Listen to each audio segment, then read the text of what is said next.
एक उड़ती चिड़िया ने खबर दी। जो ट्विटर हुआ करता था उसकी चिड़िया उड़कर अब वो एक्स हो गया है। तो इस चिड़िया ने एक ब्रेकिंग न्यूज दी और ब्रेकिंग न्यूज दी रेडिट पर। तो खबर का स्क्रीनशॉट मैं यहाँ पे लगा रहा हूँ। खबर का जो टाइटल है वो ये है, आईबीज गॉट किक्ड आउट। हिंदी में कहें तो उन्हें बाहर निकाल कर फेंक दिया। लिटरली ऐसा नहीं हुआ होगा, लेकिन इसका जो मतलब है वो ये है कि उनको फार्म हाउस छोड़ने के लिए कहा गया।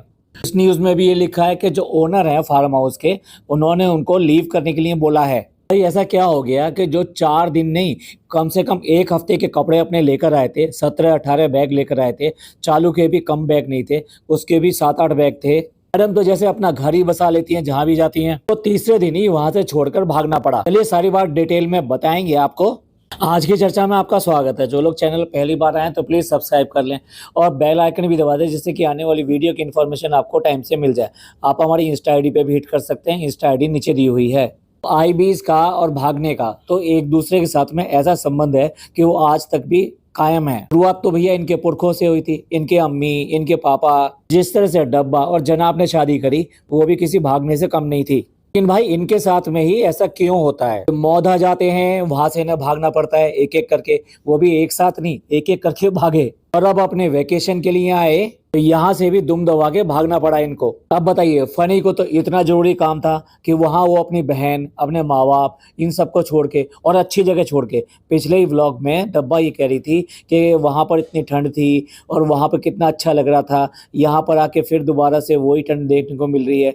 मौजा में कितना अच्छा लग रहा था ना। तो बताइए, वो भी मिस कर रही थी। उसके बाद में भी चालू को ये खींच कर ले आया और वो अपना जरूरी काम छोड़कर भैया भाभी के साथ में यहाँ पर ट्रिप पर आ गया। लेकिन भाई इनकी बेइज्जती इनका पीछा नहीं छोड़ती है। सिर्फ और सिर्फ अपनी हरकतों की वजह से इनको यहाँ पर भी मुंह की खानी पड़ी और यहाँ पर भी उल्टे पैर भागना पड़ा। ये किस्सा कैसे शुरू हुआ और क्या क्या हुआ, चलिए शुरू से बात करते हैं। देखिए, ये एक जनाब को, जनाब नहीं कहना चाहिए, मैडम को एक प्रमोशन मिला था, क्योंकि ये सब चीजें मैडम ही पकाती हैं। तो मैडम ने बड़ा ही हार्ड बार्गेनिंग करके ये वाला ट्रिप प्लान किया था। और यहाँ पे मकसद ये था कि एक ही तीर से दो निशाने लगाए जाए। एक तरफ डब्बा का जो बर्थडे सेलिब्रेट कर लिया जाए, तो एक जनाब बहुत ही अच्छे भाई की इमेज जो है उनकी वो और ज्यादा बिल्डअप हो जाएगी। दूसरे फैमिली के साथ में एक अच्छा ट्रिप हो जाएगा और इस तरीके से हम साथ साथ है नाटक जो है और बरकरार हो जाएगा। और फैमिली व्लॉग देख के लोग बाग अधिकतर खुश होते ही हैं और आउटिंग के व्लॉग हमेशा हिट भी जाते हैं। तो यहाँ तो चाहू और चारों तरफ से फायदा ही फायदा था। तो वहां से चले कि हम लोनावाला जा रहे हैं, लोनावाला जा रहे हैं। वो प्रतीक भाई आए, प्रतीक भाई को भी कहा चलो लोनावाला चलो, अंकित को भी कहा कि भी चलना है लोनावाला। मैं ऐसा क्यों कह रहा हूँ? मैं इसलिए कह रहा हूँ कि इन्होंने शुरू से ही इसको सस्पेंस बना के रखा कि आखिर जा कहाँ रहे हैं, किस जगह जा रहे हैं। ये जब ये लोग डेला वगैरह जाते हैं तो बिल्कुल क्लियर कर बोल के जाते हैं कि हम वहां पर जा रहे हैं। लेकिन इस बार इन्होंने कुछ भी नहीं बताया कि कौन सा प्लेस है और कहाँ जा रहे हैं। ओनली इनके मुंह से सिर्फ लोनावला निकल रहा था। यहाँ तक कि इन्होंने बच्चे से भी वही करवाया, हम कहाँ जा रहे हैं। कंप्लीट सीक्रेसी बढ़ती जा रही थी। उसके बाद में जब साइट पे पहुंच जाते हैं तो साइट पर भी जैसे ये और जगह जाते हैं तो पूरा बोर्ड, साइन बोर्ड वगैरह दिखाते हैं, लेकिन बड़ी चालाकी से इन्होंने उसका नाम जो है बिल्कुल नहीं दिखाया। और उसके बाद में जो वहाँ दोनों के फर्स्ट व्लॉग आए, दोनों ने उसको पूरा घुमा के दिखाया। मैं बात कर रहा हूँ मैडम की और जनाब की, क्योंकि इन्होंने ही पूरा रिजॉर्ट जो घुमा घुमा कर दिखाया और रिजॉर्ट की और सबकी बहुत तारीफ करी कि भाई ये बहुत अच्छा है, बहुत अच्छा है, बहुत अच्छा है। लेकिन उसके बाद में भी ये नहीं बता रहे थे कि कहाँ पर गए हैं।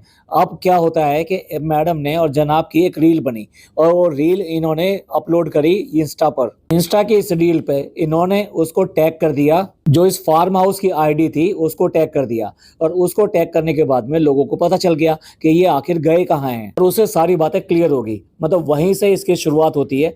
पहला, प्लेस जो वेन्यू है उसका नाम क्या है और उसके बाद में वो किस जगह पर है। वो लोनावला से आसपास भी नहीं था, वो लोनावला से तो बहुत दूर था। ये मुंबई से बाहर निकलते ही पालघर है, पालघर में ये वाला फार्म हाउस बना हुआ है। और जैसे ये पता लगा कि कौन से फार्म हाउस में गए हैं तो वैसे ही एक चीज तो क्लियर हो गई कि क्यों करके इसका बार बार इन्होंने नाम नहीं दिखाया। ये बता रहे हैं बहुत अच्छी जगह है, यहाँ के लोग बहुत अच्छे हैं, यहाँ पर जो है हर तरह का आराम है, यहाँ पे स्विमिंग पूल भी है, यहाँ इतने कमरे बने हुए हैं, यहाँ इस तरह से एक किचन बाहर बनी हुई है जो मेन किचन है और केयर टेकर भी हैं 24 आवर्स के लिए हैं, और एक किचन अंदर भी बनी हुई है अगर आप रात को कहीं पर भी चाय पानी कुछ भी ऐसा बनाना चाहें तो। पर भाई आप इतना ज्यादा लुभा रहे हो लोगों को ये सब चीज बता रहे हो, तो जब तक ये नहीं बताओगे कि ये दुनिया के किस कोने में है, तब तक आदमी यहाँ पर आ कैसे पाएगा? और जिस ओनर है जिसने आपको ये प्रमोशन दिया, उसका क्या फायदा हो पाएगा? क्योंकि माल कहाँ से खरीदना है, इसकी दुकान का तो नाम बताना ही पड़ता है ना। पर ये लोग इतने शातिर हैं कि इन्होंने चालाकी से उसके नाम को छुपाया, और नाम को छुपाने का कारण तो आपको पता ही है, मैं पिछले व्लॉग में भी बता चुका हूँ ये। क्योंकि फार्म हाउस का नाम जो है वो एक हिंदू गॉड के नाम पर है। अब आप बताइए, क्या ये डेस्टिनेशन के नाम भी नहीं लेंगे क्योंकि वो दूसरे धर्म के हैं? या इतना रिग्रेसिव माइंड कैसे हो सकता है? आप हिंदुस्तान में रहते हो और हिंदुस्तान का खाते हो, पीते हो, कमाते हो, सब कुछ यही करते हो। कोई भी हिंदुस्तानी ऐसा नहीं है कि वो अपने देश की किसी भी चीज पे उसको शर्म आए या उसको बताने में झिझक हो। पता नहीं क्यों इन्होंने अपना ऐसा माइंड सेट कर रखा है कि अगर हम इस तरह से हिंदू गॉड का नाम लेंगे तो हमारी जो रिग्रेसिव जो व्यूअर्स है, यानी पड़ोसी देश के हैं, वो नाराज हो जाएंगे। अरे नाराज होते हैं तो जाया करें। अगर आप दूसरी चीजों का सम्मान नहीं कर सकते तो फिर उसको करने का फायदा ही क्या है? पिछले 1-1.5 साल में इन लोगों ने ऐसे ऐसे कारनामे किए हैं जिसकी वजह से ये इतने ज्यादा ट्रोलिंग का शिकार होते हैं। इनके व्यूज लगातार डाउन पे डाउन होते जा रहे हैं। इसलिए इन्होंने इस साल दिवाली की सब लोगों ने मुबारकबाद दी और दिखाया कि हाँ भाई दिवाली विश कर रहे हैं।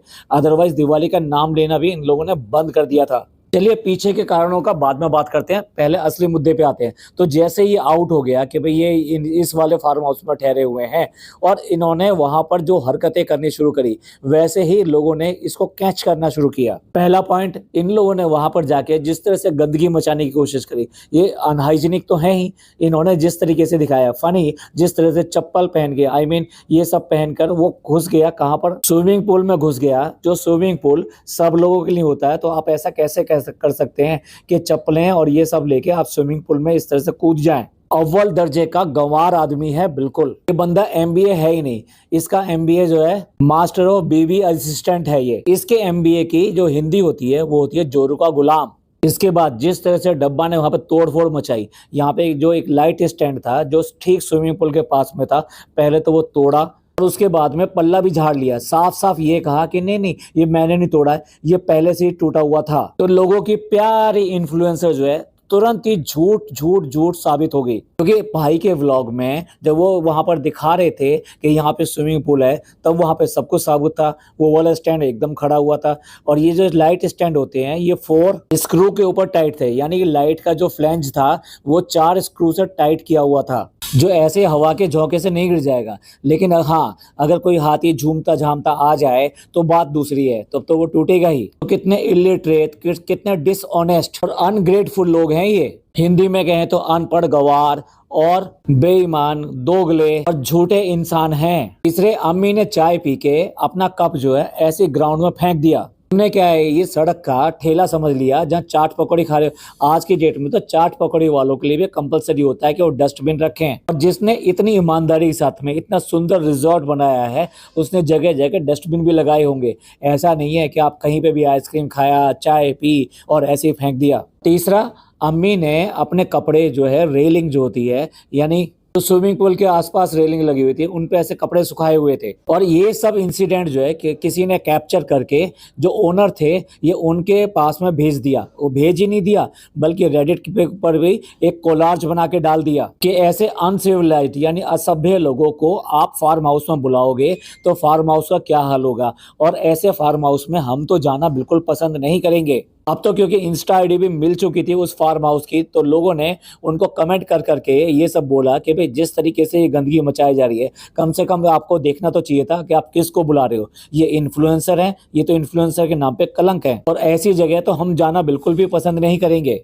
मैडम ने वहाँ के किचन का भी सत्यानाश पीट रखा था। जिस तरह से इन्हें दिन में खाना खाने के बाद में रात के 12 बजे खाना खाने की होती है और वहाँ मैगी बन रही है, कोई बर्तन नहीं छोड़ रहे हैं, तो अभी तो चालू को कहना पड़ा कि भाई सुबह जो है चाय बनेगी तो कम से कम उसके लिए कोई बर्तन छोड़ दो, या बच्चों का दूध गर्म होगा उसके लिए कोई बर्तन छोड़ दो। मतलब इन्होंने कोई बर्तन वहाँ पे नहीं छोड़ रखा था किचन के अंदर कि जो गंदा ना हो। तो जिस तरह से इन्होंने वहाँ पे गंदगी मचाई, वो सब गंदगी हाईलाइट की गई इस फार्म हाउस के ओनर्स के साथ में उनके इंस्टाग्राम अकाउंट पर। और मान गए भाई, पब्लिक की आवाज में दम होता है। आखिरकार ओनर्स को भी यहाँ पे फैसला लेना पड़ा कि भाई आप जो है तुरंत इसको छोड़ दीजिए और इसी का नाम दिया गया किक आउट। आउट, कहते हैं ना तुरंत मेरे घर से निकल जाओ, दोबारा यहाँ आने की जरूरत मत करना। समझ लीजिए कुछ कुछ ऐसा ही सीन हुआ भाई, बहुत ही बेइज्जती के साथ में फिर वहां से वापस इनको आना ही पड़ा, अपना टूर बीच में ही बंद करके। पौधा में गए थे तो डॉक्टर खाला के घर को पूरा गंद खाना बना के रख दिया था इन्होंने। ये वो लोग हैं कि रेलवे में अगर सफर करते हैं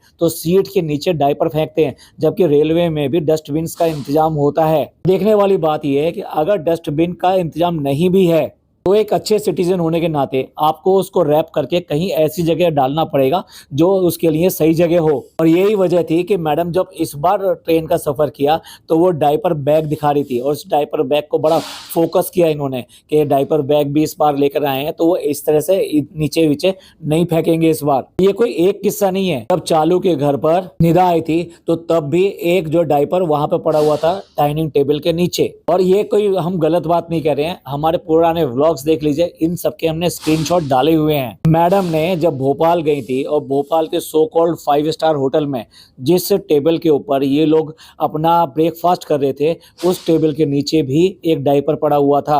अब आप देखिए, चाहे बच्चे की ही सही, जहां पॉटी पड़ी हुई है वहां पर आप खाना कैसे खा सकते हो। पता नहीं इनके व्लॉग वो लोग भी देखते हैं नहीं देखते जो इनको 5 स्टार होटल में प्रमोशन देते हैं। भैया वो अगर व्लॉग देख लेंगे तो डेफिनेटली वो भी इनको प्रमोशन देना बंद कर देंगे। अब आते हैं इन एग्जिस्टिंग ओनर्स के बारे में, जो फार्म हाउस जिन्होंने अभी ऑफर किया था इनको अपने प्रमोशन के लिए। मैडम उनको लेकर आई थी और मिलवा रही थी कि देखिए ये हमारे फैन हैं और ये हमारे जो है ब्लॉग्स देखते हैं, मतलब इनके डाई हार्ड फ्रेंड हैं, जबरा फ्रेंड जिसे कहते हैं। और अगर वाकई में वो इनके फैन थे तो इनके व्लॉग जरूर देखते होंगे, तो उनको ये नजर नहीं आया कि ये कितने गंदे इंसान हैं। ये कई कई दिन तक नहाते नहीं हैं, कपड़े नहीं बदलते हैं। चालू ने दिल्ली में क्या किया था, दिल्ली में वहां गई थी जिस होटल में ठहरी हुई थी, वहां पर अपनी टी शर्ट उसने वॉश बेसिन में डाल दी और उसके बाद में सारा दिन दिल्ली में घूमने के बाद में शाम को आके वही टी शर्ट फिर दोबारा पहन ली और व्लॉग बनाना शुरू कर दिया। अब आप सोच के देखिए किस तरह से ये अपने कपड़ों को यूज करते हैं और किस तरह से ये पहनते हैं और इनके हिसाब से हाइजीन क्या है। और फिर ये तो वो सारी बातें हैं जो कि व्लॉग में हमें आसानी से दिखाई दे जाती हैं और पकड़ ली जाती हैं, और इसके अलावा ना जाने ये क्या क्या करते होंगे उसका तो कोई हिसाब ही नहीं है। डेफिनेटली जो रूम क्लीनर होते हैं वो रूम क्लीनर ही बता सकते हैं कि ये वहाँ पर कितनी गंदगी करके रहा है। तो मैं ये कहना चाहूँगा कि वो जो इनके फैन थे, जो ओनर थे, उन्होंने इनके बारे में बिल्कुल भी पता नहीं किया कि किस तरह के इन्फ्लुएंसर हैं और ये कहाँ जा रहे हैं। इनका तो डाउनफॉल चल रहा है आज की डेट में। ऐसे लोगों को प्रमोशन करके अपनी ही मिट्टी करवा ली। कितने लोगों ने इंस्टा पे इतने सारे कमेंट किए और साथ साथ रेडिट पे तो कमेंट बहुत सारे भरे पड़े हैं इनके बारे में। मुझे नहीं समझ में आ रहा कि इनको अगर ट्रिप पे जाना हो तो इनको कैसी जगह जाना चाहिए। मेरे हिसाब से तो कहीं जाकर टेंट ही लगाना चाहिए और वहीं पे जो गंदगी करके आनी है वो गंदगी करके आओ, और अगर कोई ना पकड़े तो चुपचाप खिसक आओ। एग्जैक्टली इनका एटीट्यूड यही वाला रहता है। और जो फनी एमबीए है भैया वो तो बिल्कुल ही छपड़ी पने करने से, चीप हरकतों से बाज ही नहीं आता है। वहां पर जिस तरीके से वो कंबल ओढ़ के घूम रहा था और जिस स्टाइल में वो बैठता है, लिटरली किसी भिखारी की तरह ही लगता है। इन लोगों को आखिर 5 स्टार वाले, जैसे कि इसको डब्बा को बुलाया था, एक रेस्टोरेंट का इनॉग्रेशन होना था तो वहां पर इसको बुलाया था, पूरी फैमिली के साथ बुलाया था जो एयरपोर्ट के बिल्कुल नजदीक था। ये लोग ऐसे लोगों को क्यों बुला लेते हैं। वहां पर भी इनका यही हाल हुआ था। वहां पे इनॉग्रेशन के लिए गए और पूरा रात वहां पे टिके, और रात में जो इन्होंने शोर शराबा मचाया है, कितना ज्यादा शोर शराबा मचाया, वहां से भी इनको निकाला गया था। आप बिल्कुल पक्का नोट कर लीजिए। अगर आपको इन चीजों के प्रूफ देखने तो आप इन चीजों के प्रूफ इस बात से समझिए, अगर कहीं पे भी ये ट्रिप पे जा रहे हैं और आने का व्लॉग नहीं बनाते हैं तो आप समझ लीजिए इनके साथ में क्या हादसा हुआ है। उस होटल से लौटते समय भी यही किस्सा हुआ था। कहाँ तो रात को प्लानिंग बन रही थी कि 8 बजे इनका ब्रेकफास्ट होता है और जो कॉम्प्लीमेंट्री ब्रेकफास्ट है वो लेने के लिए सुबह उठना पड़ेगा, अदरवाइज वो कॉम्प्लीमेंट्री ब्रेकफास्ट नहीं मिल पाएगा। और आपको क्या मिला, ना तो कॉम्प्लीमेंट्री ब्रेकफास्ट देखने को मिला और ना ही इनका वहाँ से सेंड ऑफ मिला। ये ना ही इन लोगों ने बाकी लोगों को ये थैंक्स बोला कि हाँ भी बहुत अच्छा था, बहुत अच्छा था, यहाँ का स्टाफ भी बहुत अच्छा है, यहाँ की अकोमोडेशन भी बहुत अच्छी है, रूम तो बहुत ही शानदार है। इतनी भी तारीफ करनी थी ये सिर्फ पहले कर चुके थे। उसके बाद में जब इनको वहां से निकाला गया, क्योंकि ये इन्होंने बहुत शोर शराबा और गंदगी ये सब जो मचाई, तो ये इनकी कोई नई बात नहीं है, ये इनकी हिस्ट्री है। और भाई हो सकता है कि इनकी यही सब हरकतें देखकर लोग इनको बुलाना ही बंद कर दें। चालू की तो वैसे भी ऐसी रेपुटेशन बन गई है कि जब मौधा में जाती है तो कोई फंक्शन होता है तो वो उसको कोई इनवाइट नहीं करता, क्योंकि सबको पता है कि इस फंक्शन को हाईजैक करना और उसको पूरी तरीके से अपने व्लॉग में कन्वर्ट कर देना ये बहुत अच्छी तरह से जानती है। भाई किसी दुल्हन का चेहरा आप इस तरह से सरेआम अपने व्लॉग में कैसे दिखा सकते हो? मुस्लिम्स की जो शादियां होती हैं वो सब जगह बिल्कुल ओपन नहीं होती है, वहाँ पे बहुत सारी जगह ऐसी होता है, लेडीज का अलग होता है और जेंट्स का अलग होता है। तो ऐसे में आप इस तरह की दुल्हन का किस तरह से फेस रिवील कर सकते हो? तुम्हारे अपने घर की पंचायत नहीं है कि जिस तरीके से तुमने शादी करी और उसके बाद में उस शादी में बिल्कुल भी हिजाब वगैरह सब कुछ उठा के रख दिया, बाल भी दिखाई, छाती भी दिखाया, सब दिखाया। और पता नहीं कैसे वो पड़ोसी फैंस हैं इनके, जिनको इनकी ये वाली हरकतें दिखाई नहीं देती। बेशरम लोग हैं बिल्कुल ये। अब मैडम किस हाथ से ये वहाँ पे जाके बार्गेनिंग करेंगी या किस तरीके से अपने प्रमोशंस को कन्वर्ट कर पाएंगी? और भाई मानना पड़ेगा रेडिट को भी। देखिए ये जितनी भी कम्युनिटीज बनी हुई हैं, ये जो कहा जाता है कि ये सिर्फ चुगली करने के लिए हैं और इस तरह से चर्चा करने के लिए हैं, ऐसा नहीं है। ये जागृति भी तो लाते हैं, यानी कि लोगों में, सब लोगों में अवेयरनेस भी तो फैलाते हैं। और इसी अवेयरनेस का नतीजा है कि आज की डेट में एक स्ट्रॉन्ग मैसेज गया कि इस तरह के लोगों को प्रमोट नहीं करना चाहिए और इनको बैन करना चाहिए। अब आप देख लीजिए, जो सो कॉल्ड मैडम इतनी पढ़ी लिखी बनती हैं वो तक इस तरह के काम करती हैं, जनाब भी वैसे ही काम करते हैं, और डब्बा और उसके अलावा ये पिज़्ज़ा, सारे के सारे लोग ऐसे ही काम करते हैं। एक और सीन याद दिलाता हूँ मैं आपको।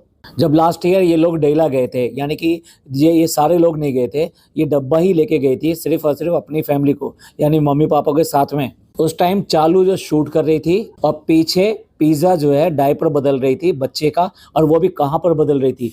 जो डाइनिंग टेबल है उस पर लिटाकर वो डायपर बदला जा रहा था। यानी जो खाने का स्थान है, जो खाने की जगह है, वहाँ पर डायपर बदला जाएगा। आप वहाँ से चले जाओगे, कल को कोई दूसरा रूम में आएगा तो उसको कैसा लगेगा कि मैं उस डाइनिंग टेबल पे बैठ के खाना खा रहा हूँ जिस पे जो बच्चों के डायपर बदले गए थे। इनकी एक नहीं हजारों कहानियां हैं। अब ये बताइए क्या गुटखा किंग वहां जाके गुटखा खाना बंद कर देता है? अगर खाता है तो कहाँ कहाँ थूकता होगा। अब रिजॉर्ट में घूम रहे हैं, चल रहे हैं, फिर रहे हैं, और वहां पे गुटखा दबाया हुआ है तो कहाँ मारेगा पीक? और मैडम का ड्रामा तो देखिए, मैडम ने वहां पे शिकायत करी इस बात की कि उनको बहुत ज्यादा मिर्च वाला खाना खिलाया गया, जबकि वही मैडम जब घर पर अपना बना रही थी खाना, आई थिंक चिकन बना रही थी, तो वहां पे इन्होंने 1 2 नहीं 5 जायफल लिए थे। उस जायफल के साथ में कितना सारा गरम मसाला लिया था, वो भी साबुत। मैडम को वो जो इतने सारे मसाले डाले गए थे वो नुकसान नहीं देते, लेकिन यहाँ की उनको मिर्च नुकसान दे गई। भाई क्या ड्रामा है! बिल्कुल एक तरफ तो ये दिखाते हो और दूसरी तरफ इस तरह की हरकतें करते हो। लिटरली क्या बदनाम करने की कोशिश कर रहे थे कि यहाँ के जो केयर टेकर हैं या फिर यहाँ पे जो काम करने वाले हैं वो ठीक से काम नहीं करते, ठीक से खाना नहीं बनाते। यार सबसे पहले तो जो किचन है, जो मेन किचन है जहाँ पे सारा खाना बनता है, वहां पर आपको घुसने की जरूरत क्या है? बहुत सारी जगह मेन किचन में जाना अलाउड नहीं होता। भाई विजिटर को क्या मतलब है कि वो वहां पर जाए? आप क्या फूड इंस्पेक्टर हो जिस तरीके से वहां पे जाके चेक कर लोगे? एनीवे, कुल मिला के ये है कि बहुत ही भारी घनघोर बेइज्जती के साथ में वहां से बाहर निकले। और अब देखिए बर्थडे को कम से कम 3 दिन हो चुके हैं और जो इन्होंने इंस्टा पे अपलोड किया था उसके व्लॉग अभी तक नहीं आए हैं। यानी कि जिस दिन मेन दिन ये इसका बर्थडे था उस दिन जो है पूरी रंगारंग महफिल जमी थी। वहाँ जनाब ने भी गाया, फनी ने भी गाया और बाकी लोगों ने भी गाया, और वहाँ पे 2 गायक भी बुलाए गए थे, वो भी गाना गा रहे थे। तो वो मस्ती भरी रात कहाँ चली गई? क्या है कि जैसे इनके साथ में ये सब बातें हो जाती हैं तो ये सुन पड़ जाते हैं, बिल्कुल इनको होश नहीं रहता कि अरे अरे ये हमारे साथ हो गया, ये हमारे साथ क्यों हो गया। बिल्कुल भी ये एनालाइज करने की कोशिश नहीं करते कि हमने गलती की है या हमसे गलती हुई है, बस बेइज्जत होके भागे चले जाते हैं। देख लीजिए लास्ट ईयर डब्बा बेइज्जत होके बाहर निकल कर आई और इस बार ये पूरी की पूरी फैमिली को बाहर निकाल दिया गया है। भाई गुची लेने से, एलवी लेने से कोई अकल नहीं आ जाती है, कोई सिविलाइज्ड नहीं बन जाते हो। सिविलाइज्ड होने के लिए जरूरी भी नहीं है एमबीए हो या आप ग्रेजुएट हो, ये सब हो। ये तो आपके अखलाक में होता है, यानी कि आपकी परवरिश में होता है। आपकी कैसी परवरिश है, आपकी सोच क्या है। आपको लगता है कि सही सोच वाले आदमी हैं और ये सभी लोगों से ऐसा व्यवहार करते होंगे जो व्लॉग में दिखाते हैं? बिल्कुल भी नहीं। चलिए अब जब सारी बातें खुल के सामने आ ही गई हैं और आपने भी ये सुन लिया कि क्या पूरी की पूरी स्टोरी थी, तो इस सब पर आपका क्या कहना है आप अपने कमेंट करके जरूर बताइएगा। और ये पॉडकास्ट आपको पसंद आया हो तो प्लीज़ लाइक कीजिए, सब्सक्राइब कीजिए, शेयर कीजिए। थैंक यू, धन्यवाद, शुक्रिया।